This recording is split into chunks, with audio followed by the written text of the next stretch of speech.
તો હવે આપણે ચેપ્ટર નંબર 3 ઇકોનોમિક્સની અંદર જે આપણું છે નાણું અને ફુગાવો એના વિશે આપણે આવા અભ્યાસ કરવાનો રહેશે, બરોબર છે. તો નાણું કોને કહેવાય, તો પહેલા આપણે એ ખ્યાલ હોવો જોઈએ, બરોબર. તો નાણું કોને કહેવાય કે આપણે કોઈ વસ્તુ કે સેવાના બદલામાં, બરોબર, જે સર્વ સ્વીકૃત છે, બરોબર, તેને આપણે શું કહેવામાં આવે, નાણું કહેવામાં આવે છે, બરોબર. તો આપણે નાણાંની અંદર આપણે શરૂઆત કરીએ તો એ ક્યાંથી એની શરૂઆત થઈ છે, બરોબર, એના વિશે પણ આપણે આ પાઠની અંદર અભ્યાસ કરશું, બરોબર. નાણું નહોતું તો એ પહેલા કઈ પદ્ધતિ અમલમાં હતી, બરોબર, એના વિશે પણ આપણે અભ્યાસ કરવાનો છે, બરોબર. તો આપણે એની પ્રસ્તાવનાથી શરૂઆત કરીએ.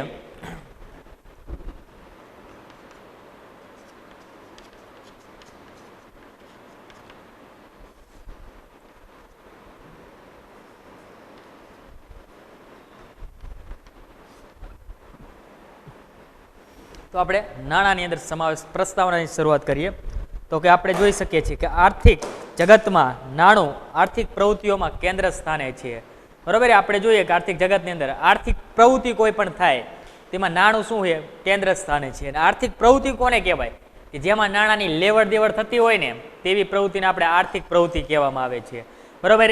તો નાણું આર્થિક પ્રવૃત્તિમાં કયા સ્થાને છે, કેન્દ્ર સ્થાને છે. તો આપણો પહેલો જ મુદ્દો એની પ્રસ્તાવનાની અંદરથી આપણે યાદ રાખવાનો રહેશે કે નાણું આર્થિક પ્રવૃત્તિમાં તેમાં કેન્દ્ર સ્થાને છે.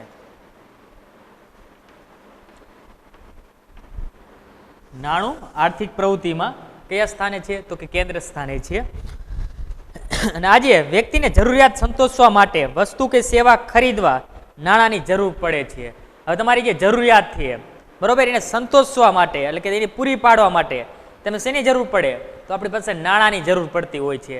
અને જો નાણાં હોય તો જ આપણી જરૂરિયાત પ્રમાણેની વસ્તુઓ આપણે ખરીદી શકતા હોઈએ છીએ, બરોબર. તો આપણે વસ્તુ કે સેવા ખરીદવા માટે પણ શેની જરૂર પડે, કે નાણાંની જરૂર પડે છે.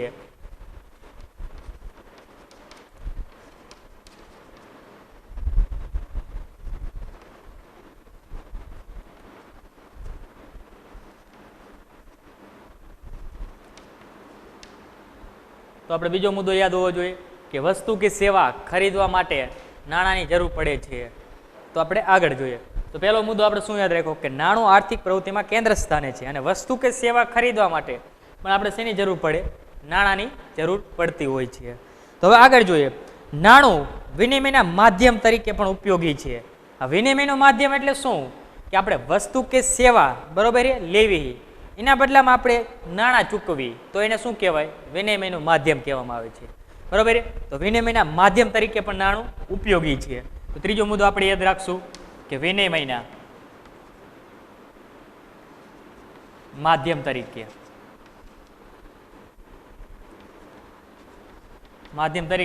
પણ નાણું ઉપયોગી છે, બરોબર. કે વસ્તુ કે સેવાના બદલામાં આપણે જે પૈસા ચૂકવી તો એને શું કહેવાય, આપણું વિનિમય થયું કહેવાય.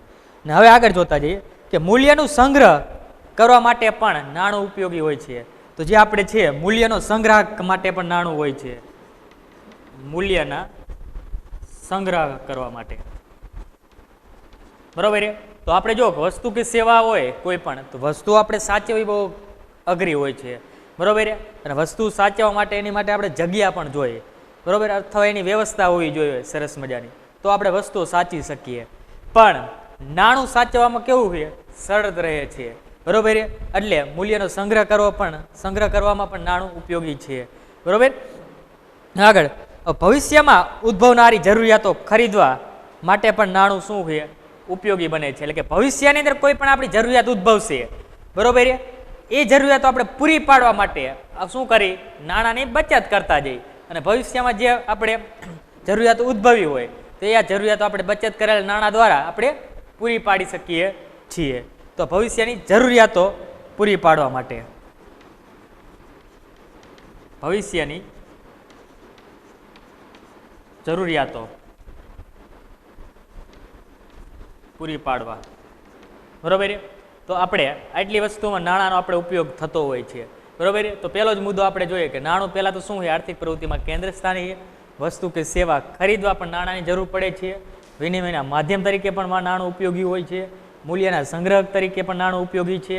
અને છેલ્લે ભવિષ્યની જે જરૂરિયાતો છે એ પૂરી પાડવા માટે પણ નાણાંની બચત કરી અને જરૂરિયાતો આપણે પૂરી પાડી શકીએ છીએ, બરોબર. હવે ત્યારબાદ આગળનો મુદ્દો આપણે જોઈશું સાટા પ્રથા, બરોબર. કે સાટા પ્રથા કોને કહેવાય?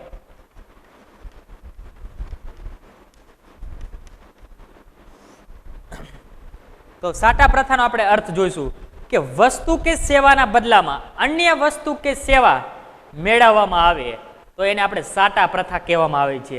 જ્યારે નાણું સર્વ સ્વીકૃત નહોતું, બરોબર, કે જ્યારે નાણાંની શોધ પણ નથી થઈ એ વખતે આપણે સાટા પ્રથા અમલમાં હતી, બરોબર. તમારે કોઈ પણ વસ્તુ જોતી હોય તો એના બદલામાં તમારી પાસે જે વસ્તુ હોય ને એ આપણે એને આપી અને એના બદલામાં આપણી જરૂરિયાત પ્રમાણે વસ્તુ આપણે મેળવતા હતા, બરોબર. તો એને આપણે સાટા પ્રથા કહેવામાં હતા. તો એની વ્યાખ્યા આપણે લઈએ.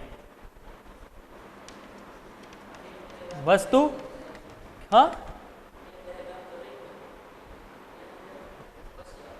વસ્તુ કે સેવાના બદલામાં અન્ય વસ્તુ કે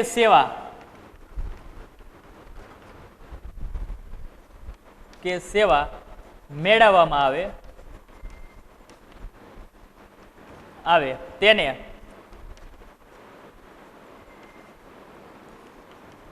સાટા પ્રથા કહે છે, બરોબર. સાટા પ્રથાને આપણે બીજા નામથી વિનિમય પણ નામ આપણે આપી શકીએ છીએ, બરોબર. તો સાટા પ્રથાનો આપણે એક્ઝામ્પલ તરીકે લઈએ તો શું થાય? તો કે આપણે આજે આ ઘઉંનું ઉત્પાદન આપણે થયું તો આપણે કાપડની જરૂર છે, બરોબર. આપણે ખેડૂત છીએ તો આપણે ઘઉંનું ઉત્પાદન થયું, કાપડની જરૂર છે કપડા માટે. તો આપણે શું કરવાનું? કાપડ જ્યારે ખરીદશું એટલે આપણે એના બદલામાં એને શું આપવા પડશે? વેપારીને ઘઉં આપવા પડતા હોય છે, બરોબર. તો આવી રીતે સાટા પ્રથા અમલમાં હતી. પણ સાટા પ્રથા જેમ જેમ સમય ગયો, બરોબર, તેમ એની પણ ઘણી બધી મર્યાદાઓ આપણે જોવા મળી. તો હવે આપણે એની મર્યાદાઓ વિશે અભ્યાસ કરશું કે સાટા પ્રથાની મર્યાદાઓ.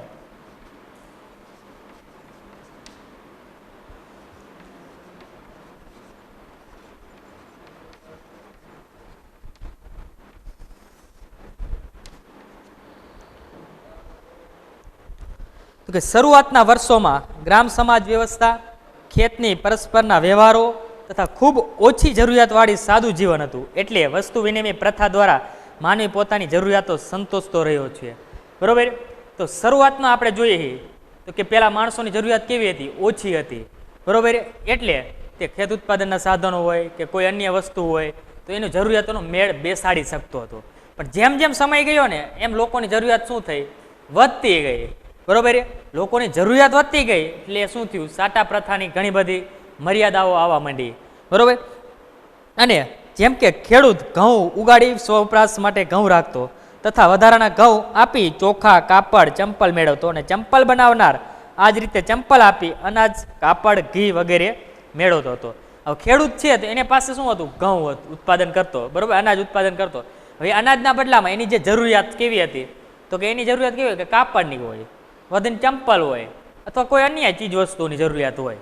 તો આવી ચીજ વસ્તુઓ એ મેળવી શકતો હતો. અને ચંપલ બનાવનાર વ્યક્તિ છે તે શું કરતો? કે ચંપલ આપી અને એને જે કોઈ પણ એની જરૂરિયાત છે, બરોબર, કે અનાજ, ઘી, દૂધ, શાકભાજી, ફળ, તો એ મેળવી શકતો હતો. તો આવી રીતે શું થતું? લોકો વિશે મેળ બેસતો હતો. પણ અને જ્ઞાન આપનાર શિક્ષકને પણ જ્ઞાનના બદલામાં અનાજ મળતું અને કલાકારોને પણ મનોરંજનના બદલામાં વસ્તુઓ મળતી હતી. તો એ વખતે કેવું હતું કે જ્ઞાન આપનાર શિક્ષક છે, શિક્ષક જ્ઞાન આપે તો એના બદલામાં શિક્ષકને શું મળે? અનાજ આપવામાં આવતું હતું. અને જે કલાકાર છે તો કલાકારીનું મનોરંજન આધારે શું એને મળતું? એને પણ એને ક્યાંક વસ્તુ આપવામાં આવતી હતી. તો આવી રીતે શું થતું? જરૂરિયાતો વચ્ચે મેળ બેસતા હતા. પણ સમાજ અને આર્થિક જગતનો વિકાસ થતાં, વસ્તીમાં વધારો થતાં જરૂરિયાતો વધવા લાગી અને બદલાવા લાગી અને સૂક્ષ્મ થવા લાગી. હવે શું થયું? કે જરૂરિયાતો વધવા લાગી. વસ્તીમાં શું થયું? વધારો થયો.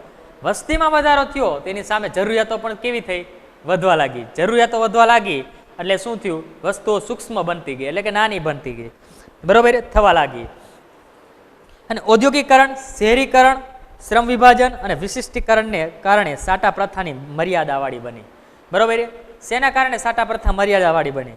તો ઔદ્યોગિકરણ થયું, બરોબર, શહેરીકરણ થયું, જેના લીધે શું થયું? શ્રમનું વિભાજન થયું. અલગ અલગ શ્રમનો અલગ અલગ ભાગની અંદર વિભાજન કરવામાં આવ્યું.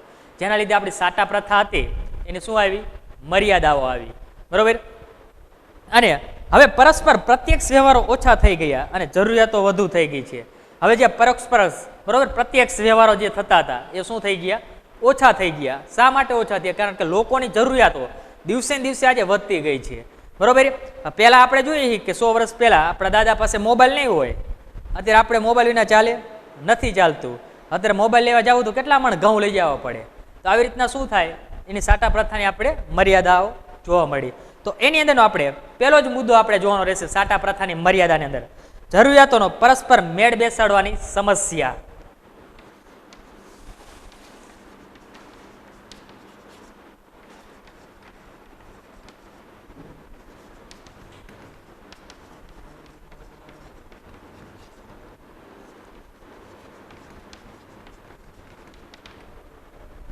તો જરૂરિયાતોની પરસ્પર મેળ બેસાડવાની સમસ્યાઓની અંદર હવે આપણે ચર્ચા કરીએ તો કે આર્થિક સામાજિક વિકાસ થવાની સાથે માણસની જરૂરિયાત વધી અને અર્થતંત્ર સરળતાથી જટિલ બન્યું. બરોબર. જેવી રીતે આપણે જોયું કે સામાજિક અને આર્થિક રીતે વિકાસ થયો એટલે માણસની જરૂરિયાતો કેવી બની? વધુ ને વધુ બની. એના લીધે અર્થતંત્ર કેવું બન્યું? જટિલ એટલે કે મોટું બન્યું. બરોબર. એટલે કે સરળ હતું તો એના જગ્યાએ હવે મોટું થઈ ગયું અને કાર્ય કેવું બનશે? અઘરું બનતું હતું. અને પહેલા ઘઉં આપીને ચોખા મેળવવામાં આવતા કે ચોખા આપીને કાપડ મેળવવું એવી રીત સરળ હતી. પહેલા શું હતું? આપણે ઘઉં આપી ચોખા મેળવતા. ચોખાનો વેપારી છે તો ચોખા આપી કાપડ મેળવશે. તો આ રીત કેવી હતી? સરળ હતી. બરોબર. એટલે કે પરસ્પર સાટા પ્રથા રીત સરળ હતી અને તે હવે ન રહ્યું અને એ પ્રથા હવે રહી નથી. જેમની પાસે ચોખા હતા તેમને ઘઉં જરૂર ન હતી અને તે ચોખાના બદલામાં કાપડની જરૂર હતી તેમની પાસે કાપડ હતું અને તેને ચોખા બદલામાં નહીં પણ ઘીના બદલામાં કાપડ આપવું હતું. બરોબર. તો કેવી પ્રશ્ન ઉદ્ભવ્યા કે તમારી પાસે આજે મારી પાસે આજે ઘઉં છે. બરોબર. પણ મારે ચોખા લેવા છે તો ચોખાવાળા વ્યક્તિ પાસે ઘઉંની જરૂર નથી તો એ ભાઈ ઘઉં મારી પાસે લેશે નહીં લે. પણ ચોખાવાળા વ્યક્તિને શેની જરૂર છે? કાપડની જરૂર છે. તે ચોખાવાળો વ્યક્તિ કાપડ જે વેચતો એ વેપારીને જઈને પૂછશે કે ભાઈ હું તમને ચોખા આપું તમે મને કાપડ આપો. પણ કાપડવાળો વેપારી એમ કહેશે કે મારે તો ઘીની જરૂર છે મારે ચોખાની જરૂર નથી. બરોબર. એટલે કાપડવાળો વેપારી ચોખા ખરીદશે નહીં ખરીદે. તો આવી રીતે શું થતું? એમને પરસ્પર બધે રીતે મેળ બેસતો ન હતો અને જેના લીધે આમ વસ્તુ વિનિમય પ્રથામાં પરસ્પર મેળ બેસાડવો અઘરો પડ્યો. અને આવા પ્રશ્નો ઉદ્ભવ્યા એટલે જે પરસ્પર મેળ બેસાડવો પડે એ શું થઈ જાય? અઘરો પડે. હવે આજે મારે ચોખાની જરૂર છે પણ ચોખાવાળા વેપારીને કાપડની જરૂર હતી. કાપડ સિવાય આપને વસ્તુ આપવાનો નથી તો કે પરસ્પર કેવો મેળ બેસાડવો અઘરો પડે? તો પહેલા તો શું કરવું પડે? ઘઉંના વેપારીએ કાપડ ખરીદવાનું. કાપડ ખરીદી એ કાપડ પછી ચોખાવાળા વેપારીને આપશે. બરોબર. પછી ભાઈ ઓલા ચોખાવાળો આપશે ભાઈને ચોખા. તો આ વસ્તુ કેવી બનતી હતી? બહુ અઘરી બનતી હતી. એના પ્રક્રિયા કેવી બનતી? લાંબી થતી જતી હતી. જેના લીધે અને અવિભાજ્ય વસ્તુ સામે વિભાજ્ય વસ્તુનો વિનિમય કેવી રીતે કરવો તે પણ પ્રશ્ન ઉપસ્થિત હતો. હવે એવી અવિભાજ્ય વસ્તુ હોય તેની પાસે કોઈ વિભાજ્ય વસ્તુ હોય તો એને પરસ્પર કેવી રીતે મેળ બેસાડો એ પ્રશ્ન પણ અઘરો હતો. હવે અવિભાજ્ય વસ્તુ એટલે કે આપણે જોઈએ શું થાય તો આપણે વસ્તુ પશુપાલન પણ એ વખતે હતું. બરોબર. હવે આપણે પશુપાલન હોય એનું લે વેચ કરવી અઘરી બને. દાખલા તરીકે ગાય છે. બરોબર. અવિભાજ્ય વસ્તુ છે. હવે ઘઉં છે ચોખા એના ભાગ પાડી શકાય પણ બાકી આપણે પશુનો ભાગ પાડી શકતા હોતા નથી. તો એમની વચ્ચે પણ પરસ્પર મેળ બેસાડવો પણ શું બન્યો? અઘરી વસ્તુ બનતી હતી. બરોબર. જેના લીધે સાટા પ્રથાની શું આવી? મર્યાદાઓ આવી હતી. બરોબર. તો આપણો પહેલો જ મુદ્દો આવ્યો કે જરૂરિયાત પર મેળ બેસાડવાની સમસ્યાઓ. બરોબર. તો એ હવે ખ્યાલ હોવો જોઈએ. હવે આગળનો મુદ્દો આપણે જોઈશું મૂલ્યના સંગ્રહની મુશ્કેલ. બીજો મુદ્દો આપણે આવશે મૂલ્યના સંગ્રહની મુશ્કેલ.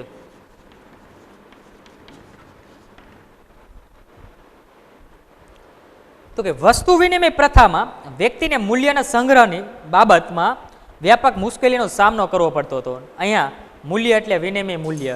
બરોબર. પહેલા શું હતું કે વસ્તુ વિનિમય પ્રથા હતી.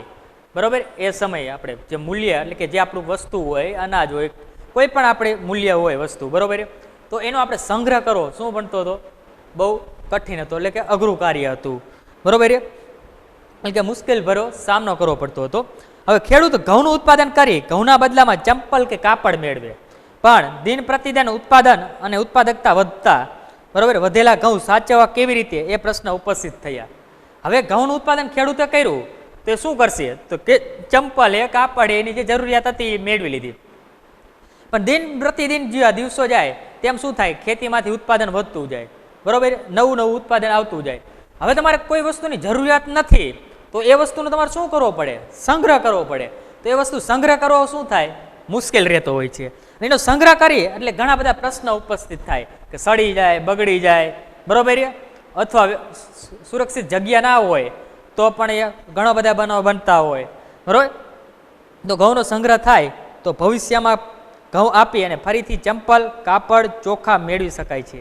અને ઘઉંનો એ લોકો સંગ્રહ કરે તો શું થાય કે ભવિષ્યની અંદર ફરીથી જેમને કાપડ મેળવવું હોય, ચંપલ મેળવવું હોય અથવા કોઈ અન્ય એમની ચીજ વસ્તુઓ મેળવી તો એ મેળવવામાં ઉપયોગી બને છે. પણ ઘઉં લાંબો સમય સાચવવા કેવી રીતે, એ પ્રશ્ન પણ હતો. તો કે ઘઉંનું તમારી પાસે જથ્થો છે, બરોબર, એ સમયગાળાની અંદર, તો ઘઉંને લાંબા સમય સાચવવા કેવી રીતે. ઘઉંની અંદર આપણે જોઈએ બધા કે લાંબો સમય ઘઉં ટકતા નથી. અત્યારે તો જુઓ આપણે ઘણી બધી દવાઓના કારણે આપણે સરસ મજાના ઘઉં રાખી શકીએ છીએ, પણ એ વખતે એવી સુવિધાઓ ન પણ હોય, બરોબર, તો જેના લીધે ઘઉં સડી જવાની સંભાવના પણ રહેતી હતી. વ્યક્તિ મહેનત દ્વારા જે વસ્તુ મોટા પાયે ઉત્પાદન કરતો તેના બદલામાં તત્કાળ વસ્તુ કે સેવા એને મેળવી લેવી પડતી હતી, બરોબર ને. આવા બધા પ્રશ્નો ઉદ્ભવતા હતા ને, બગડી જવાના, સડી જવાના, એના લીધે વસ્તુ જે ખેડૂત જે વસ્તુ ઉત્પન્ન કરતો ને એના બદલામાં તત્કાળમાં જ એની જે અન્ય જે જીવન જરૂરિયાત વસ્તુ કે સેવા છે ને એને ખરીદવી પડતી હતી. જો ઘઉં 12 મહિના રાખે તો ખબર છે તરત એની અંદર જીવાતો પડવા માંડે, અથવા એમાં ચોમાસું જાય એટલે તો અમથી વસ્તુ ના જ સારી રહે, બરોબર. જો એની અંદર તમે દવા કે કોઈ પાવડર ભેરવામાં આવ્યો હોય તો વસ્તુ સારી રહે, નકર રહે નહીં. એટલે બાકી આ ઉત્પાદનો સ્વરૂપે વિનિમય મૂલ્ય સાચું ખૂબ અઘરું થઈ ગયું હતું. અને જેના લીધે આપણે જે વસ્તુઓનું ઉત્પાદન કર્યું છે એ સાચવું કેવું બની જતું, અઘરું બની જતું હતું, સંગ્રહ કરવો બહુ મુશ્કેલ હતો, બરોબર. તો આપણે બીજી મર્યાદા સાટા પ્રથાની કઈ આવી કે વસ્તુનો સંગ્રહ કરવાનું મુશ્કેલ. હવે આપણે આવશે મૂલ્યના માપનની મુશ્કેલ. જે ભાસ્કર તું જે પ્રશ્ન પૂછશ ને એ આ પ્રશ્ન હવે આવ્યો મર્યાદા વાળી, બરોબર. મૂલ્યના માપનની મુશ્કેલ. તે કીધું કે એ સમયે કેટલા ઘઉં દેવા પડ્યા ચંપલના બદલામાં, તો એ કાર્ય શું હતું, મુશ્કેલ હતું, મૂલ્યના માપનની મુશ્કેલ. તો આ પણ એક સાટા પ્રથાની મર્યાદા હતી. હવે આજે તમને નક્કી છે કે તે કીધું એ પ્રમાણે કે ચંપલ મારે ખરીદવા છે પણ એના બદલામાં કેટલું અનાજ આપવું એવું કોઈ મૂલ્ય જ નક્કી નહોતું, બરોબર. અને અથવા આપવાનું હોય તો આપણે જાજુ બધું મૂલ્ય હોય તો કંઈ નક્કી નહોતું. એના મૂલ્યના માપનનું પણ એ શું છે, સાટા પ્રથાની મર્યાદા છે. તો એની અંદર આપણે જોતા જઈએ કે શ્રમ વિભાજન અને વિશિષ્ટીકરણ પછી ઔદ્યોગિક આર્થિક જગતમાં વસ્તુઓ અને સેવાના મૂલ્યના માપનનો પ્રશ્ન પણ ખૂબ અગત્યનો બન્યો છે. હવે શું જોયું કે વિશિષ્ટીકરણ થયું, બરોબર. શ્રમ હતા તેના અલગ અલગ ભાગની અંદર વિભાજન કરવામાં આવ્યું, જેના લીધે અલગ અલગ ભાગની અંદર વિભાજન થયું. એના લીધે મૂલ્ય શું નક્કી કરવું, વસ્તુનું મૂલ્ય કેટલું રાખવું, એ કાર્ય પણ શું બન્યું, એક પ્રશ્ન ઉદ્ભવ્યો, બરોબર. આજે તમે કોઈની કામે ગયા હો તો એના બદલામાં તમને કેટલી વસ્તુ મળવી જોઈએ, કેટલું અનાજ મળવું જોઈએ, તો એ શું થયું, એનું મૂલ્ય નક્કી કરવાનું. તો એક મૂલ્ય નક્કી કરવાનો પ્રશ્ન આવ્યો, બરોબર. ક્યારે, શ્રમ વિભાજન અને વિશિષ્ટીકરણના કારણે. અને ઘઉં સામે ચોખાનો વિનિમય કરવાનો હતો તો ત્યાં સુધી બરોબર હતું, પણ હવે ઘઉં સામે અનેક વસ્તુઓ આવી ગઈ જેના વિનિમય દરને યાદ રાખવો, નક્કી કરવો મુશ્કેલ હતો. પહેલાં શું હતું, આપણે ઘઉં છે તેના બદલામાં ચોખા આવતા હતા તો એનો વિનિમય કરવો હોય ને એ સરળ હતો. પણ આજે આપણે ઘઉંના બદલામાં ઘણી બધી વસ્તુ એવી છે કે જેનો આપણે વિનિમય કરતા હોઈએ છીએ, બરોબર. આ તમારે ઘઉંના બદલામાં મોબાઈલ લેવો હોય તો કે મેળ બેસાડો, મેળ બેસે ના બેસે. ઘઉંના બદલામાં તમારે સોનું ખરીદવું હોય તો આવી વસ્તુ પર શું છે, પરસ્પર મેળ બેસાડો શું થતો હતો, મુશ્કેલ બનતો હતો. જેના લીધે આપણે શું થાય, માપન એનું કરવું યોગ્ય હતું, પણ એ વખતે કોઈ યોગ્ય માપન હતું નહીં, બરોબર. તેમ 1 મણ ઘઉં બરાબર 2 મણ ચોખા, 1 મણ ઘઉં બરાબર 10 મીટર કાપડ અને 1 મણ ઘઉં બરાબર 1 કિલો ઘઉં ઘી, તો 1 કિલો ઘી બરાબર કેટલું કાપડ, બરોબર. તો એ પ્રશ્ન આવીને ઉભો રહે. હવે તમને એટલું ખબર પડી કે 1 મણ ઘઉં હોય તો આપણે 2 મણ ચોખા મળે, 1 મણ ઘઉંના બદલામાં 10 મીટર કાપડ મળતું હોય, 1 મણ ઘઉંના બદલામાં 1 કિલો ઘી પણ તમને મળે. તો આ શું માપન થયું, ઘઉંનું આપણે નક્કી કરી નાખ્યું. પણ હવે તમારી પાસે ઘી છે, બરોબર. તો 1 કિલો ઘી છે તો એના બદલામાં તમને કેટલું કાપડ મળશે. તો આ કાર્ય પાછું આવીને ઉદ્ભવશે કે 1 કિલો ઘીના બદલામાં આપણે કાપડ ખરીદવું તો કેટલું કાપડ મળે. તો એ પણ કાર્ય શું થાય, એનું મૂલ્યનું માપન નહોતું, બરોબર. અત્યારે આપણે તરત કહીએ કે 1 કિલો ઘી એ તો 700 રૂપિયા થાય ને. શા માટે કહી શકીએ? કારણ કે એનું માપન છે રૂપિયા, અત્યારે આપણે 700 રૂપિયા દેવા પડે. અને કેટલા ચોખ્ખા આ નક્કી કરવું અને તે મુજબ વેપાર કરવો અઘરો બન્યો, અને માટે તે સર્વમાન્ય માપદંડ પણ જરૂરી બન્યો, બરોબર. હવે આવા બધા માપદંડ નક્કી કરવા બેસવી તો શું થાય, કાર્ય બહુ મુશ્કેલ હતું, બરોબર. અને કાર્ય પણ અઘરું હતું, જેના લીધે આપણે શું થયું, એનું માપન નક્કી કરવાનું કાર્ય શક્ય બન્યું. આમ જરૂરિયાતોનો પરસ્પર મેળ બેસાડવાની તકલીફોને લીધે મૂલ્યના સંગ્રહની જરૂરિયાતો અથવા મૂલ્યના માપદંડ તરીકે કોઈ માધ્યમ હોય તો જરૂરિયાત બનતા વસ્તુ વિનિમય પ્રથાનો અંત આવ્યો અને નાણાંની શોધ થઈ, બરોબર. તો આવી રીતે જ જરૂરિયાતો પર મેળ બેસાડવાનો, મૂલ્યના સંગ્રહનો, બરોબર, મુશ્કેલીઓ કાર્યો હતા. એવી રીતે મૂલ્યના માપનની મુશ્કેલીઓ આવી, જેના લીધે શું થયું, સાટા પ્રથાની નાબૂદ થયું અને એના લીધે શું એક નવી શોધ થઈ, શેની? નાણાંની. હવે આપણે નાણાંની વિશે અભ્યાસ કરીશું કે નાણાંની શોધ કેવી રીતે થાય છે, બરોબર. તો હવે આપણે નાણાંનો ઉદ્ભવ અને વિકાસ કેવી રીતે થાય છે, બરોબર, એના વિશે આપણે અભ્યાસ કરશું. તો પહેલાં આપણે જોઈએ કે કેવી પ્રથા અમલમાં હતી, કે વસ્તુ નાણું હતું. વસ્તુ નાણું હતું ત્યારે આપણે સાટા પ્રથા અમલમાં હતી, બરોબર, કે વસ્તુ કે સેવાના બદલામાં અન્ય વસ્તુ કે સેવા મેળવવામાં આવતી, બરોબર. અને જેના લીધે આપણે શું જોયું, સાટા પ્રથાની મર્યાદાઓ ઘણી બધી આવી, કે જેનો પરસ્પર મેળ બેસાડવાની મુશ્કેલ સમસ્યાઓ હતી, સંગ્રહ કરવાની સમસ્યાઓ હતી, બરોબર, માપનની મુશ્કેલીઓ હતી. તો આ બધી સમસ્યાઓને લીધે હવે શું થયું, પશુ નાણોનો ઉપયોગ કરવામાં આવ્યો, બરોબર. શેનો ઉપયોગ કરવામાં આવ્યો? પશુ નાણોનો. તો જ્યારે વસ્તુ નાણું હતું ત્યારે આપણે સાટા પ્રથા અમલમાં હતી. કઈ પ્રથા? સાટા પ્રથા. કે વસ્તુ કે સેવાના બદલામાં અન્ય વસ્તુ કે સેવા મેળવવામાં આવતા હતા, બરોબર. વસ્તુ નાણાંની ઘણી બધી સમસ્યાઓ આવી એટલે આપણે પશુને પણ નાણાં તરીકે ઉપયોગ કરવામાં આવતા હતા. એમાં ખાસ કરીને કયા પશુનો ઉપયોગ થતો? તો કે ગાય, ભેંસ અને ઘોડાઓનો વધારે ઉપયોગ કરવામાં આવતો હતો. પણ પશુઓને આપણે વધારે પડતા છીએ, બરોબર, કે વસ્તુના બદલામાં વધારે પડતા પશુઓ આપણે ખરીદવા પણ શક્ય ન હતું, બરોબર. અને પશુઓને સાચવવા માટેની પણ જગ્યાઓની જરૂરિયાત ઉદ્ભવતી હતી, બરોબર. અથવા પશુઓને અમુક સમય એવો હોય કે વરસાદી વાતાવરણ હોય કે કોઈ એવું બનાવ બને તો પશુઓ બીમાર પડવાની પણ સંભાવના રહેતી હતી, જેના લીધે પશુઓનું મૃત્યુ પણ થતું હતું, બરોબર. એવી રીતે ધીમે ધીમે સમય વીતતો ગયો અને એવી રીતે પશુ નાણાંના પણ આપણે જોઈએ તો ઘણી બધી મર્યાદાઓ સર્જાણી, બરોબર. તો કઈ મર્યાદાઓ એની અંદર આવે કે પશુ છે, બરોબર, તમારે 20 મણ ઘઉં જોતા હોય એના બદલામાં તમારી પાસે એક ગાય છે, તો ગાય આપણે આપવી, એના ભાગ કરવાનું કાર્ય પણ કેવું હતું? મુશ્કેલ હતું, બરોબર. તો આપણે એવી રીતે ભાગ પણ નથી કરી શકાતા, એટલે કે જે વસ્તુઓ અને પશુ નાણાં વચ્ચે પરસ્પર મેળ બેસાડવાનું કાર્ય પણ કેવું હતું? મુશ્કેલ બનતું હતું. તો આ પણ શું બની? એની એક મર્યાદાઓ બની, બરોબર. અને અમુક સમયે શું થાય, પશુઓ બીમાર પડતા, બરોબર, રોગ લાગુ પડતો, તો જેના લીધે શું થતું કે પશુઓ બીમાર પડી અને મૃત્યુ પામવાની પણ સંભાવના રહેતી હતી. આવી બધી મર્યાદાઓના લીધે શું આવ્યું? ધાતુ નાણું આવ્યું. કેવું નાણું આવ્યું? ધાતુ નાણું. કયા સમયમાં? કે રાજાશાહી સમયમાં.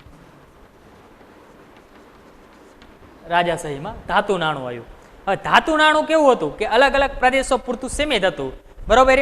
કે અલગ પ્રદેશ આપણે બીજા રાજ્યની અંદર જઈએ તો અહીંયા પણ ધાતુ નાણું એનું અલગ સિક્કાઓ હોય, જેની અંદર સિક્કાઓનું સંશોધન થયું હતું. શું? એમના સિક્કાઓ અલગ અલગ પ્રદેશ પ્રમાણે અલગ અલગ એના સિક્કાઓ હતા, બરોબર. અને જેના આધારે જેમ જેમ આપણે સમય જતો જાય, બરોબર, અને આપણે લોકશાહી આવતી ગઈ અને જેના લીધે આપણે નાણાંની શરૂઆત થઈ. તે નાણું કયું છે? તો કે કાગદી નાણું, એટલે કે કાગળ નાણું, જે આજે આપણે તમે વાપરો છો તે નોટુઓ નહીં, બરોબર. એને આપણે કાગદી નાણાં તરીકે ઓળખવામાં આવે છે, બરોબર. તો એ કાગદી નાણાંનો આપણે અમલમાં આવ્યો અને એનો હવે બધા જ લોકોએ શું કર્યો? સર્વ સ્વીકૃત, એટલે માન્યતાઓ આપી, બધા જ લોકોએ સ્વીકાર્યું કે બસ આ નાણું અમારે ઉપયોગી છે, બરોબર. વિનિમયના માધ્યમ તરીકે પણ તેનો ઉપયોગ થતો ગયો. મૂલ્યના સંગ્રહ કરવામાં પણ તે શું કેવું કાર્ય હતું? સરળ હતું, બરોબર. એટલે કાગદી નાણું અમલમાં આવ્યું અને કાગદી નાણું જેમ જેમ આપણે અમલમાં આવતું ગયું એમ શું થયું? પ્લાસ્ટિક નાણું આવ્યું, એટલે કે બેંકોની વ્યવસ્થા થઈ, બરોબર. જે કાગદી નાણાં લીધા શું થયું? બેંક વ્યવસ્થા સ્થપાણી. અને બેંક વ્યવસ્થા સ્થપાણી એટલે આપણે ક્રેડિટ કાર્ડ અને ડેબિટ કાર્ડ, એટીએમ કાર્ડ જેવા કાર્ડો આવ્યા. જે credit card, debit card, ATM card એ જે આપણું પ્લાસ્ટિક નાણાં તરીકે ઉપયોગમાં આવતું હોય છે, બરોબર.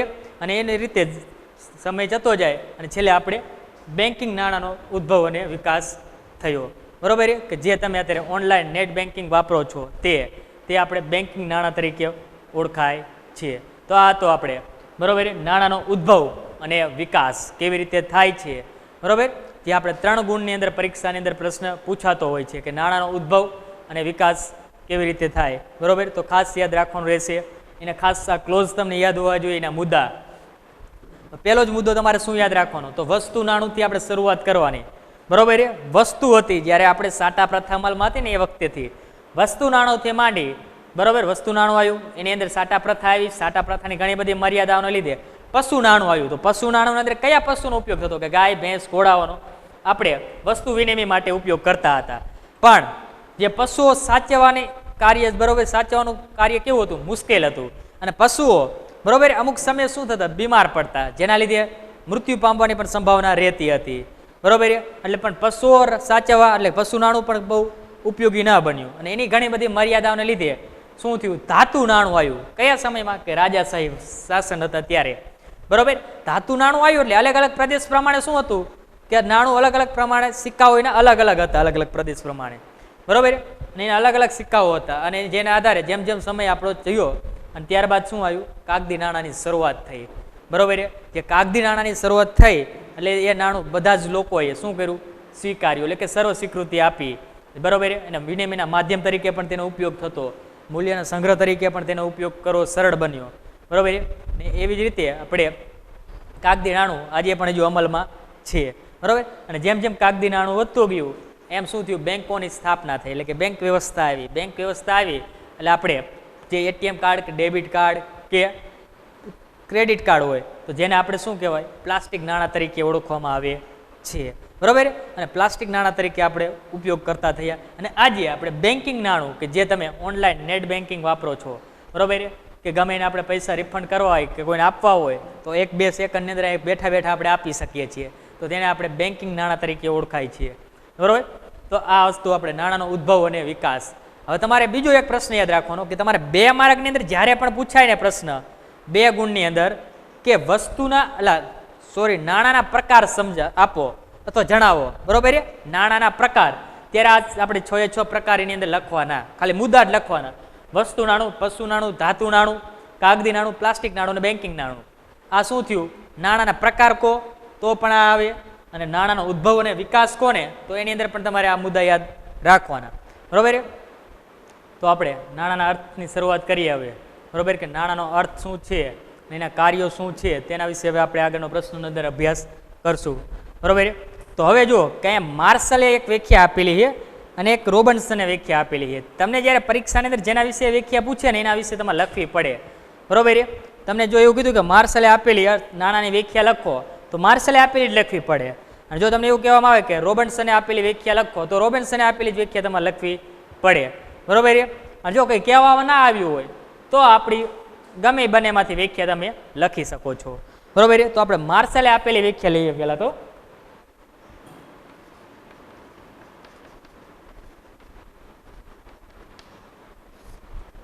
કે માર્શલે શું કીધું છે તે આપણે જોઈએ, કે કોઈ પણ સમયે અને સ્થળે, કોઈ પણ સમયે અને સ્થળે કોઈ સંશય એટલે શંકા, બરોબર. સંશય એટલે શું થાય, શંકા. કોઈ શંકા કે વિશેષ તપાસ વિના, કોઈ શંકા કે વિશેષ તપાસ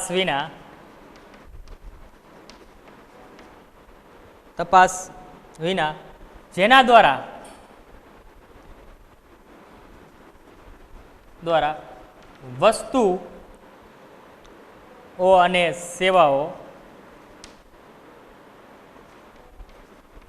સેવાઓનો વિનિમય થઈ શકે તેને નાણું કહેવાય.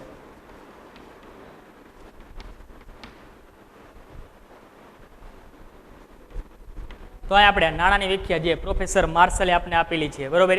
તેમણે શું કીધું કે કોઈ પણ સમય હોય અથવા કોઈ પણ સ્થળ હોય, ગમે તે સ્થળ કે સમય લઈ લો, બરોબર, એ જગ્યા પર કોઈ સંશય એટલે શંકા કે વિશેષ તપાસ વિના, બરોબર, એને કોઈ આપણે શંકાય ના હોય અને કોઈ વિશેષ તપાસ પણ ના કરવામાં આવતી હોય તેવા સ્થળે આપણે જઈ અને વસ્તુ કે સેવાઓ આપણે લેવામાં આવતી હોય, બરોબર, અને એના બદલામાં એટલે કે વિનિમય એના બદલામાં થઈ શકે છે, બરોબર, તેને આપણે શું કહેવાય? નાણું કહેવામાં આવે છે, બરોબર. વસ્તુ કે સેવા આપણે મેળવી એના બદલામાં આપણે શું ચૂકવી? નાણું, બરોબર. તો એને આપણે નાણાં તરીકે ઓળખવામાં આવતું હોય છે. તો આ કોને આપેલી વ્યાખ્યા છે? માર્શલે આપેલી વ્યાખ્યા છે. એવી રીતે આપણે રોબર્ટસને આપેલી વ્યાખ્યા લઈએ. રોબર્ટસન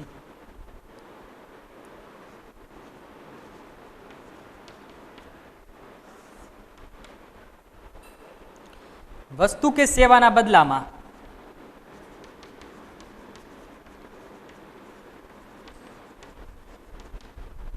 વસ્તુ કે સેવાના બદલામાં જે સર્વ સ્વીકૃત છે તે નાણું છે, બરોબર.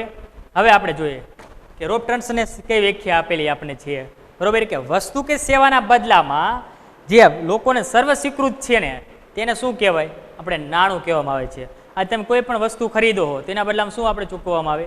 પૈસા ચૂકવવામાં આવે. એ બધા જ લોકોને સર્વ સ્વીકૃત છે, બરોબર, બધા માને છે. કોઈ એમ કે આ વસ્તુ મેં ખરીદીને હું પૈસા નહીં આપું, બરોબર, એવું ના શક્ય હોય, બરોબર. એટલે કે બધાને શું હોય? સર્વ સ્વીકૃત પણ છે, તો તેને આપણે શું કહેવાય? નાણું કહેવાય. આવું કોને આપેલી વ્યાખ્યા છે? કે રોબર્ટસને આપેલી આપણે વ્યાખ્યા છે, બરોબર. તો આ તો આપણે નાણાંનો અર્થ આપણે જોયો. હવે આપણે નાણાંના કાર્યો જોવાના છીએ.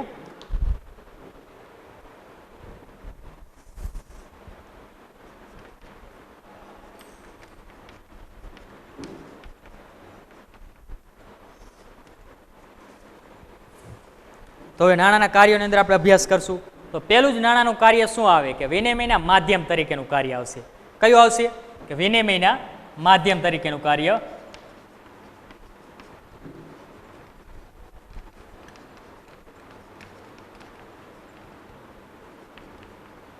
હવે જોયું કે આપણે સાટા પ્રથા હતી તો એની અંદર શું થતું હતું? કે વસ્તુના બદલામાં વસ્તુની લેવડ દેવડ કરવી કાર્ય બહુ મુશ્કેલ પડતું હતું. પણ આજે આપણે જે નાણું બધા લોકો સરળ સ્વીકૃત થયું, નાણાંની શોધ થઈ, બરોબર, એટલે આપણે શું કરી શક્યા? કે કોઈ પણ વસ્તુ આપણે ખરીદવી હોય, બરોબર, તો એના બદલામાં આપણે નાણું ચૂકવતા. એટલે વિનિમયનું માધ્યમ કેવું બન્યું? કે સરળ બન્યું. આ તમારે 1 મણ ઘઉં લેવા છે તો એનો ભાવ આજે નક્કી જ હોય કે 370 રૂપિયા કે 400 રૂપિયાની અંદાજિત હોય છે, બરોબર. તો એના માટે પણ આપણે શું કર્યું? તો સીધું જ આપણે મણ ઘઉંની જરૂર છે તો આપણે જે એના રૂપિયા ભાવ હોય એ આપણે ચૂકવી આપતા હતા, બરોબર. એવી રીતે તમારે ઘી લેવું હોય, કાપડ લેવું હોય તો બધા જ જગ્યાએ આપણે શું કરવાનું આવતું હતું? કે એના માધ્યમ તરીકે શેનો ઉપયોગ કરતા? આપણે નાણાંનો ઉપયોગ કરવામાં આવતો હતો, બરોબર. તો એની અંદર આપણે જોતા જઈએ કે નાણું સૌથી અગત્યનું કાર્ય અને વિનિમયના માધ્યમ તરીકેનું કાર્ય છે, બરોબર. અને નાણું આપણા આર્થિક વ્યવહારોને સરળ બનાવે છે. હવે જેવી રીતે આપણે જોયું કે નાણું આપણા આર્થિક વ્યવહારો જે બનતા હોય એટલે, બરોબર, એ કેવા બને? સરળ બનાવે છે. આજે તમારે 5 રૂપિયાની પેન્ટ લેવી હોય તો પણ એ સરળ બનતું હોય છે, બરોબર. તો એના બદલામાં આપણે નાણાં ચૂકવતા હોય છે. તો એ બધા આપણે આર્થિક વ્યવહારો જે થાય એ પણ સરળ બનાવે છે. અને વસ્તુ વિનિમય પ્રથાની જરૂરિયાતોનો પરસ્પર મેળ બેસાડવાની જે તકલીફો પડતી હતી તેનો ઉકેલ લાવે છે. જ્યારે વસ્તુ વિનિમય પ્રથા હતી, જે સાટા પ્રથા જેને આપણે કહીએ, એમાં ઘણી બધી તકલીફો પડતી હતી, બરોબર. એ તકલીફોનો શું થયો? હવે નાણું આવતા એનો ઉકેલ આવ્યો છે. ખેડૂતો ઘઉં આપીને નાણાં મેળવે છે, પછી નાણાં આપીને ચોખા, કાપડ, ઘી વગેરે મેળવે છે. હવે શું કરવા માંડ્યા ખેડૂતો? અનાજ આપશે, અનાજના બદલામાં નાણાં મેળવશે. નાણાં આવશે એટલે શું કરશે? કાપડ ખરીદશે, ઘી ખરીદશે, કોઈ ચંપલ એ કોઈ અન્ય એની કોઈ વસ્તુ જીવન જરૂરિયાત એ ખરીદતા હોય છે. વ્યક્તિ નાણાંનો ખર્ચ કરીને વર્તમાન વસ્તુઓ અને સેવાઓ મેળવે છે. વ્યક્તિ શું કરશે? નાણાંનો ખર્ચ કરશે અને એને વર્તમાનમાં જે કોઈ પણ જરૂરિયાત હોય એ જરૂરિયાતો મેળવશે, બરોબર. એને દાખલા તરીકે કોઈ પણ જરૂરિયાત હોય તો એ પણ શું કરશે? નાણાંનો ખર્ચ કરી અને જરૂરિયાત પોતાની પૂરી પાડતો હોય છે. તો બચત કરીને ભવિષ્યમાં વસ્તુ કે સેવાઓ મેળવે છે. અથવા આપણે જોયો તો કે નાણાંની કોઈને વસ્તુ કે સેવાની જરૂર નથી એટલે શું કરે? નાણાંની બચત કરવામાં આવતી, બરોબર. નાણાંની બચત કરશે ને એ બચત છે જ્યારે તેને ભવિષ્યની અંદર પણ કોઈ જરૂરિયાત એવી ઉદ્ભવશે ને ત્યારે નાણાં શું બનશે? તેને ઉપયોગી બનતા હોય છે, ત્યારે એ ઉપયોગમાં લઈ શકતો હોય છે. એટલે કે નાણાંની બચત પણ કરી શકાય છે. હવે મૂળભૂત રીતે જરૂરિયાતો સંતોષવા માટે ઉપયોગી વસ્તુઓ અને સેવાઓ ખરીદવા નાણાંનો માધ્યમ તરીકે ઉપયોગ થાય છે, બરોબર છે. આપણે જોયું કે વિનિમય માધ્યમ તરીકે તેનો ઉપયોગ થાય એટલે કે વસ્તુ કે સેવાઓ ખરીદવા માટે નાણાંનો પણ આપણે શું કરીએ ઉપયોગ કરતા હોઈએ છીએ, બરોબર છે. તો આ પહેલો મુદ્દો આપણે યાદ રાખવાનો કે વિનિમયના માધ્યમ તરીકેનું કાર્ય, બરોબર છે. કે વસ્તુ કે સેવા આપણે ખરીદી છીએ તો એના બદલામાં આપણે નાણાં ચૂકવવામાં આવે છે. જેમ કે આપણે જોયું કે ખેડૂત અનાજનું ઉત્પાદન કરે છે, અનાજ વેચી અને બજારની અંદર શું એને મળશે, નાણાં મળે છે. એટલે નાણાં મળે છે એના બદલામાં એની જે જરૂરિયાતો હોય છે તે શું કરશે, પૂરી પાડી શકતો હોય છે. જો કોઈ એમને જરૂરિયાતો ના હોય તો એ શું કરશે, નાણાંની બચત કરશે. નાણાંની બચત કરશે એટલે એની જે ભવિષ્યની અંદર જે જરૂરિયાતો હશે તેમાં એ નાણાંનો શું કરશે, ઉપયોગ કરી શકતો હોય છે, બરોબર. તો આવી રીતે આપણે વિનિમયના માધ્યમ તરીકે નાણું ઉપયોગી હોય છે. પછી આગળ જોઈએ મૂલ્યના સંગ્રહ તરીકે.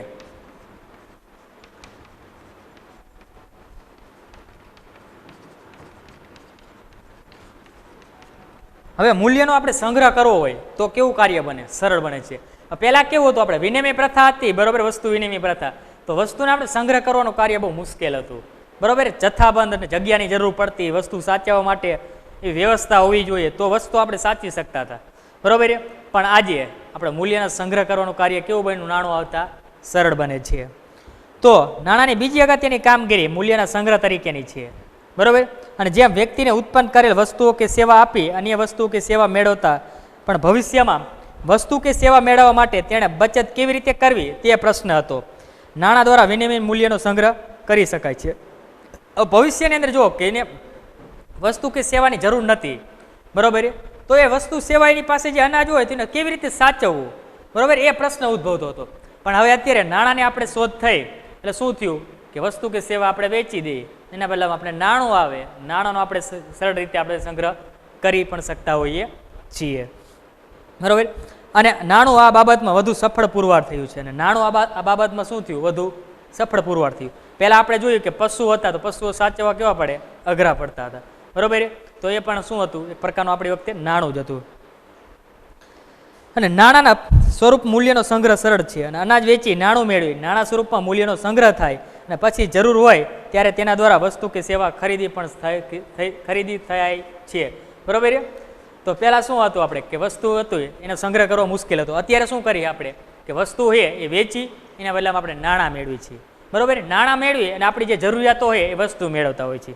પણ જો આપણી જરૂરિયાતો ના હોય તો નાણાંનો શું કરીએ, આપણે બચત કરી છીએ. ને એ નાણાં બચત કરેલા નાણાં આપણે ભવિષ્યની અંદર કોઈ જરૂરિયાત થાય તો આપણે શું કરવામાં આવે, એ વસ્તુ ખરીદવા માટે ઉપયોગી બનતા હોય છે. એટલે નાણાંનો સંગ્રહ કરવાનું કાર્ય પણ કેવું છે, સરળ હોય છે. અને છેલ્લું આપણે માપદંડ જોઈએ કે મૂલ્યના માપદંડ તરીકેનું કાર્ય. મૂલ્યના માપદંડ તરીકેનું કાર્ય.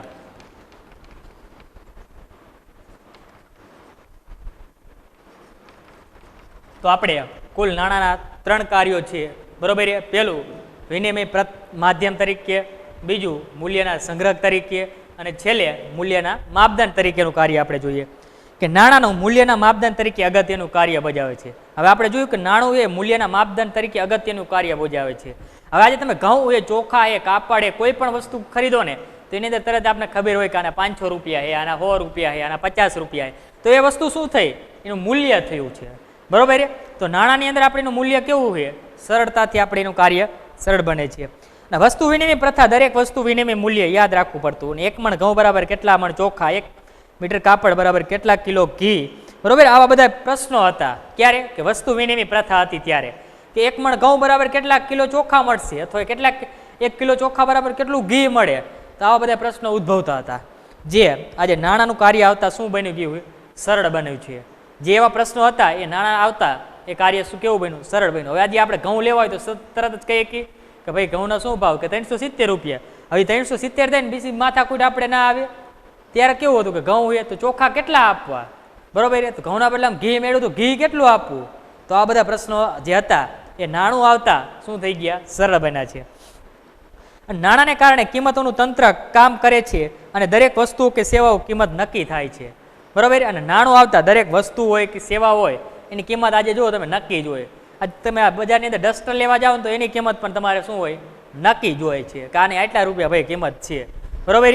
એવી રીતે અને પરિણામે મૂલ્યની ગણતરી સરળ બની છે. અને એના પરિણામે આપણે શું થયું કે જે વસ્તુનું મૂલ્ય હતું એની ગણતરી કરવી પણ કેવી બની, સરળ બની છે. નાણું મૂલ્યનો તુલનાત્મક અભ્યાસ સરળ બનાવે છે, માટે નિર્ણયોની પ્રક્રિયા ઝડપી થાય છે. અને નાણું આપણે કોઈ પણ તુલનાત્મક અભ્યાસ કરવો હોય, બરોબર, કોઈ પણ બે વસ્તુના તુલનાત્મક અભ્યાસ એટલે કે તુલના કરવી હોય તો એનું કાર્ય પણ કેવું બનાવે, સરળ બનાવે છે. અને નિર્ણય પ્રક્રિયાઓમાં પણ આપણે શું બને, ઝડપી બને છે. એટલે કે આપણે નિર્ણય લેવો હોય કે આ વસ્તુ ખરીદી કે આ વસ્તુ ખરીદી, બરોબર, એના તુલનાને આધારે આપણે નક્કી કરી શકીએ છીએ. અહીંયા આપણે રાખીએ.